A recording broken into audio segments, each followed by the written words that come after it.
This Steve Jones Show podcast is now loading.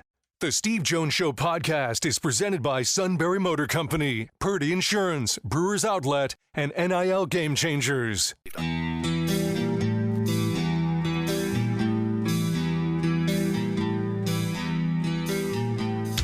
Bringing you an in-depth look at Penn State sports and more. This is the Steve Jones Show on News Radio 1070 WKOK.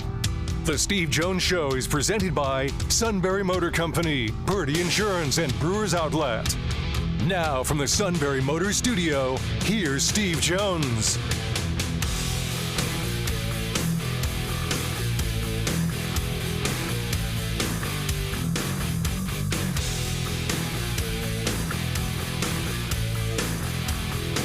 Great to have you with us on the show today. Being brought to you by our good friends at Purdy Insurance, Market Street in Sunbury. Go to purdyinsurance.com.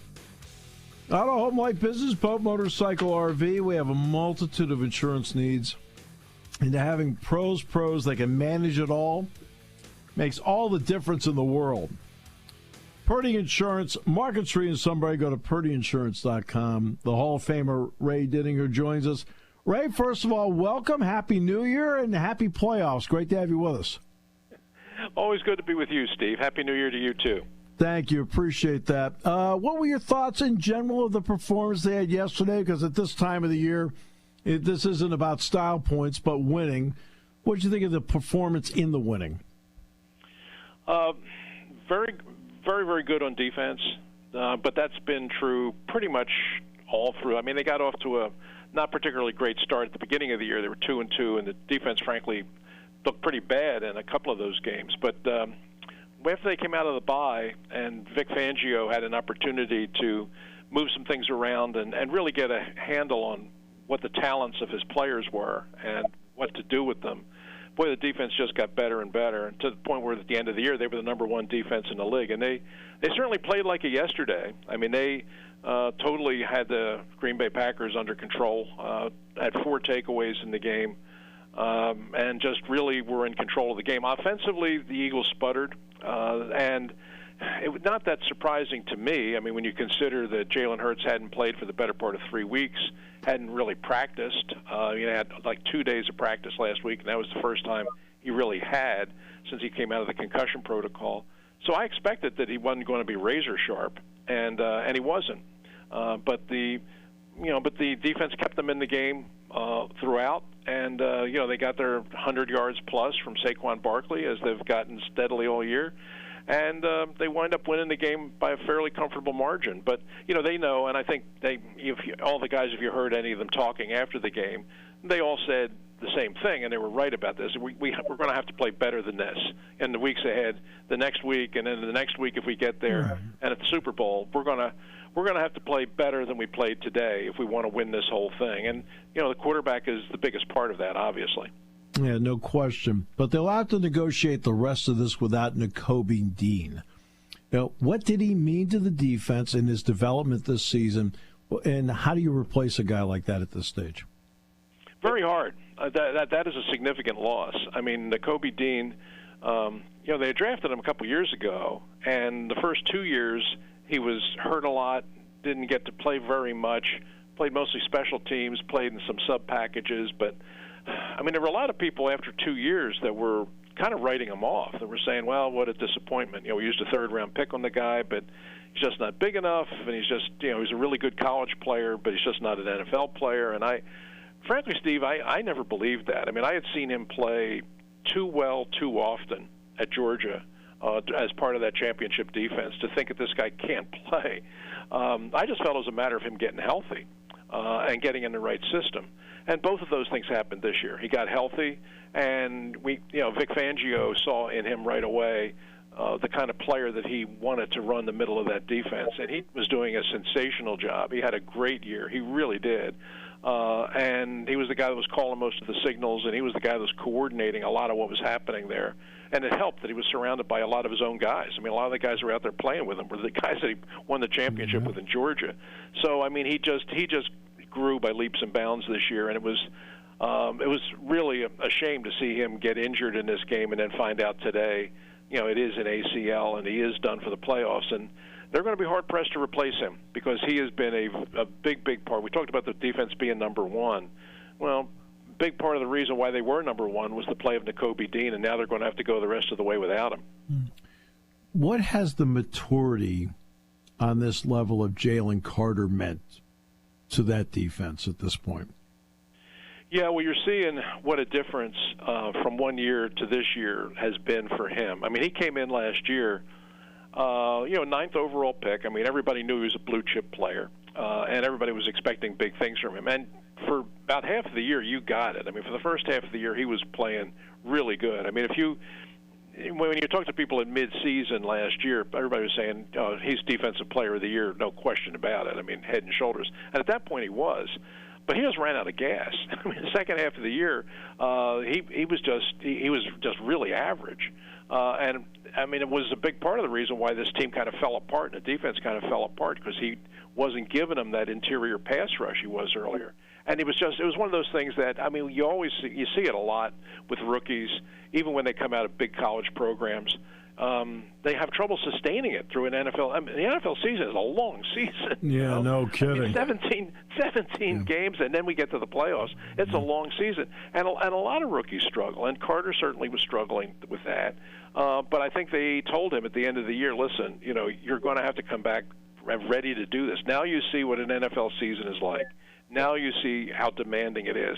You're really going to have to dedicate yourself in this off season to keeping your weight down and getting yourself in shape and be ready to come in next year and play.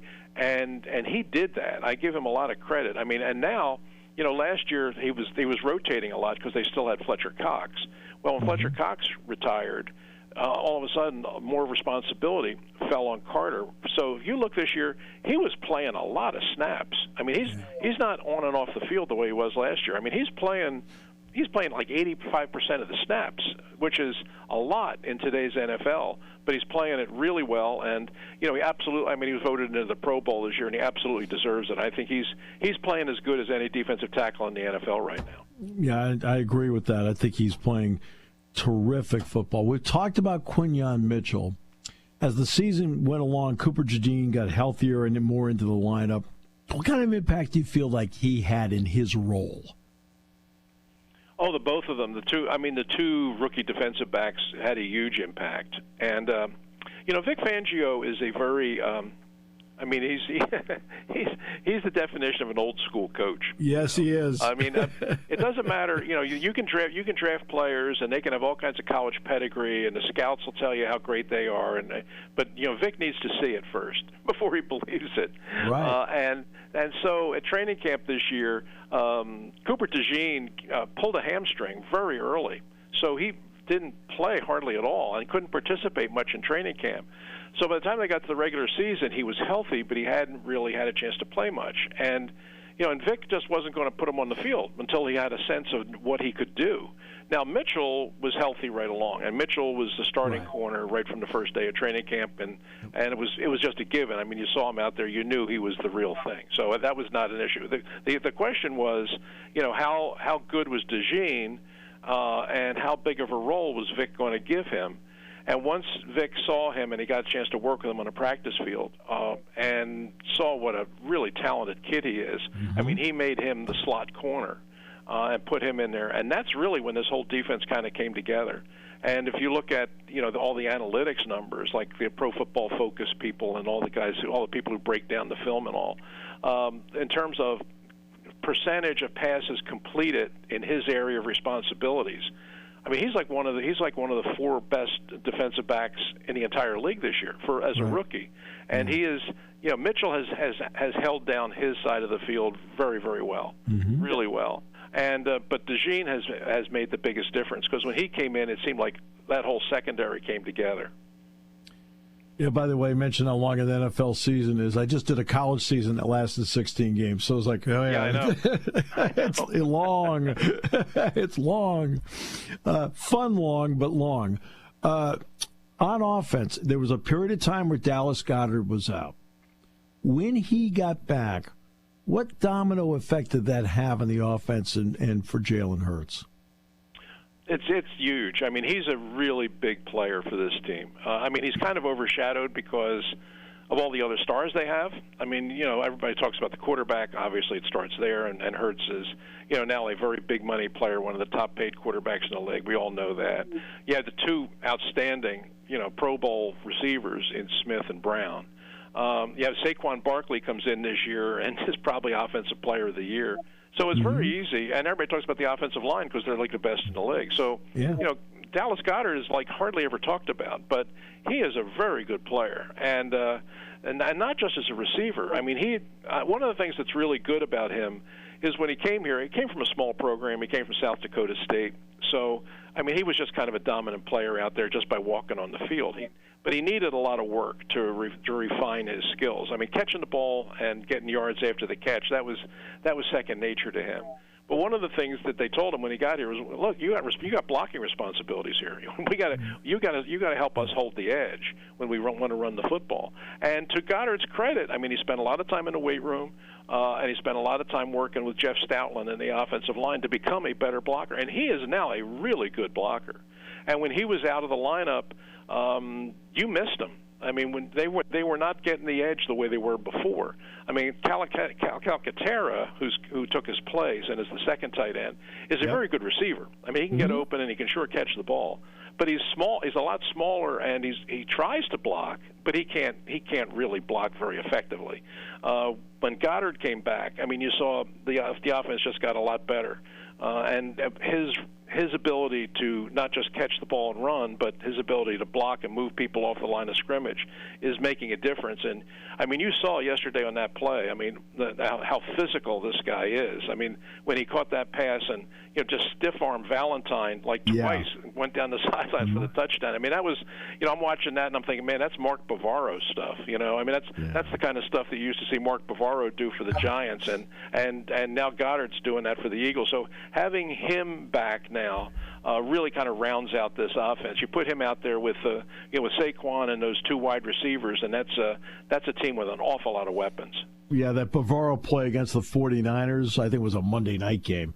I mean, Goddard makes those kind of plays now yes, he for does. the Eagles. In his own understated way, he is, to me, so important. No matter who they get, it's either going to be a dome team from Minnesota or a team from Southern California. Now, I know it's going to be probably in the mid-30s. I think it's scheduled on Sunday. But in that atmosphere, those fans, in that kind of weather, what kind of role in your experience do those factors play? Oh, it's really big. I mean, it's for real. I mean, and you look at the Eagles' home record over. I want to go all the way back, but just in the Sirianni years, I mean, they're like 800 winning percentage at home. Yeah. And I think they've won like 8. I think they've won. The only game they lost at home this year was the one real early in the season to Atlanta when they just kind of. I mean, it was kind of their fault. They were winning the game and then they kind of like let up at the end in Atlanta. And Cousins hit him with a touchdown pass right at the very end, and they beat him. But they haven't lost a game at home since then. And I think that if they get this, whoever they get coming in here, I mean, you were right in saying it. I mean, they get Minnesota, but it's not the old. This is not the Bud Grant Vikings. No. They played outdoors at the Met in their short sleeves, and no, this is they're a hothouse plant team now, and obviously the Rams are the Rams, and they come from L.A. So coming to Philadelphia, even if it's like, and the forecast is not bad, not real warm. I mean, they're talking about like low 30s and windy. So it's going to be cold, and it certainly works to this team's advantage. And it's, hey Steve, it is just a tough atmosphere. I mean, it is a tough place to come in and win a game when the Eagles are good. When the Eagles are really good, and these fans are coming in and they're 100% behind the home team. This is a real tough place to come and play. I mean, I've talked to enough players over the years from other teams talking about the tough atmospheres and the tough environments in the NFL, and people always mention Philadelphia. I saw a survey that I think ESPN might have done this year, where they were asking the NFL players. They polled like a couple hundred NFL players about the different venues, and they asked about loudest. They asked about. They asked in like 3 or 4 different categories. There was a loudest thing. There was a just a field conditions thing. Mm-hmm. But then there was one of the other categories was hostile. And Philadelphia was far and away number one in the hostility scale, and that's kind of the way it is. So whether it's the Vikings coming in here or the Rams coming in here, I mean, they know what they're walking into, and it's a huge advantage for the Eagles, and they count on that. And we know, you and I both know, it's going to be there on Sunday for sure. Yeah, no, it's going to be wild, crazy, fun. But as for the Bud Grant years, as somebody who did the Penn State-Minnesota game, we stayed, quote, at the JW Marriott, adjacent to Mall of America. So I walked past home plate, where it used to be at the Met, and I can tell you right now, they don't play there anymore. So they don't play there anymore. It's not like that. The playoff mentality, the fact that they've got guys that have gone to the Super Bowl and have been there and understand what it takes. Ray, in your opinion, how much does that help to permeate to some of the guys that haven't been there before? I think it helps a lot. I think it helps a lot. Just understanding what it's like, what's going to be asked of you there. You know, I always thought it was one of the silliest things that some coaches do in Super Bowl preparation when they get a young team that gets to the Super Bowl. That you have, I've seen coaches do this, and I've heard about coaches doing this. They tell the players, listen, this is just another football game. No. It's just another game. It's just another game like every game you've ever played. This is going to be just like another game like a game you played in high school, like the game you played in college. It's just think about it as another football game. And it's not. That's right. It just simply is not. I mean, there's nothing normal about that whole week. There's nothing normal about that day. So I've always thought that the coaches who are just honest with the players and just say, fellas, we're walking into a circus here, okay? Yeah. Let's understand it. Here's what it's going to be like. Every day you're going to be taken to a tent, and there's going to be 1 million reporters there, and you're going to have to do a 1-hour interview, and then you're going to go to the practice field, and there's going to be network TV there, and all of this stuff is going to be asked of you. And then come game day, we're going to have to get to the stadium 4 hours early. You know, our warm-up is we're going to have, after we finish our warm-ups, it's going to be 45 minutes before we get back on the field. When we come out and after halftime to play the third quarter, you're not going to be able to see because of the smoke from all the fireworks from the halftime show. You're going to be coughing and choking and blinking for about the first 5 minutes of this. You know, you got to tell them what it's going to be like. You can't tell them it's going to be like every other game you ever played, because it's not. You know, and I think that's a big part of it. And so if you have guys on your team, a lot of guys on your team that have been through it before, you know, they can help tell the younger guys what it's really going to be like. And it's not terrible. I mean, you can survive it and you can play through it, but you be aware of what it is so you can prepare for it adequately. And I always think the coaches, and I hear so many, just another game. It's just no, it's not. No. So don't even try to pretend that it is. You know, just tell the guys what they're going to have to deal with, and let them deal with it. I always thought Chuck Noll. Well, I think one of the reasons, in addition to having great players, I always thought one of the reasons that Chuck Noll was 4-0 in Super Bowls was he was totally honest with the players. I mean, he told them exactly what it was going to be like, and he told them. And I remember Ray Mansfield telling me this story, which I thought was a great story. Noll told them about these interviews that you're going to have to do every day. He said, look, every day you're going to have to give an hour of your time. You're going to have a big interview session. There are going to be tables set up. You're going to have your name's going to be there. There are going to be reporters waiting for you. And for 1 hour, you're just going to talk to the reporters. But you know what, guys? Have fun with it. Just go out there and have fun with it. Just don't make a big deal out. Just have fun with it. And so I remember that the Steelers guys, when they were there, I mean, when they made the announcement that, okay, media, now time is up, you've all got to get on the buses and leave, like Steelers guys were like chasing reporters in the lobby saying, hey, wait, I wasn't done yet. You know, I haven't finished my story. You know, I mean, they were so cool with it that once they got to the game, they were ready to play. And I really think that's one of the reasons why they were 4-0 in those games, because Noel knew exactly how to handle it. Well, that's why you and I will talk to people and tap into their knowledge. So obviously I have the privilege of working with Jack Ham. When Penn State was in this playoff run in the pregame show, I deliberately asked him about exactly the point you and I just talked about, be just another game. And Jack said, no, it's not just another game, and it's bigger than that. And everybody understands on every play something needs to happen. And because he played for Chuck Noll, he understood that right away. And so I wanted to make sure the fans knew from, a guy who's played in, quote, the ultimate game and was part of winning that game, that it's not just another game. The Fiesta Bowl is not another game for these young players. The Orange Bowl is not just another game. And that's what the point he made is exactly the one you made. Yeah, it is. It is. And, it's and the fact that it's a night game, it doesn't help. I think it used to help if you kick off at 1 o'clock because you had less time. Oh God, yes. I really do believe that. But I always remember, it can work a lot of different ways. I remember Steve Young telling me that the day that he was getting ready to play his Super Bowl, the one that where he was finally the 49ers quarterback, and they were going to play the Super Bowl, and he was following Joe.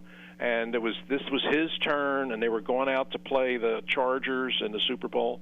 Yep. And it was a night game typically, and he was in his hotel room, and he said, "I'm sitting in my hotel room all by myself in the afternoon, like 1 o'clock in the afternoon. I got 4 hours before the bus leaves, and I started to think, by 10 o'clock tonight, my life will have been changed. Yeah, my life will never be the same." Now, right now, I can't tell you if it's going to be good or if it's going to be bad. But I know when I come back to this room tonight, my life will have been changed forever, based on what happens on that field today. Now, turns out he goes out and throws 6 touchdown passes, right, and escapes the shadow of Joe Montana. But can you imagine having those thoughts that when I come back to this room tonight, my life will never be the same, and know that that's true? I know. And then still go out and perform the way he performed. Just amazing. Incredible story. Ray, thank you so much. I always appreciate it. I know we go a little longer with you, but that's because it's so fascinating. Thank you so much. Always a pleasure, Steve. Take care. Enjoy the playoffs. Yes, indeed. The Hall of Famer, the legendary Ray Didinger, who has, I love talking to people who rationally put things into perspective. That's right. He's incredible. He really is. All right, we'll take a break. Come back with more in a moment. Brought to you by Purdy Insurance here on News Radio 1070 WKOK. Imagine Wi-Fi that is fast, reliable, secure, and works everywhere in your home. That's Plume Whole Home Wi-Fi from SCCV. With Plume, enjoy lightning-fast speeds for streaming, gaming, and working on every device. Plus, Plume gives you powerful parental controls to manage screen time and to keep your kids safe online. And with SCCV's trusted local customer service, you'll always have support close to home when you need it. Add Plume Whole Home Wi-Fi free for 2 months. Visit SCCV.com/free Plume.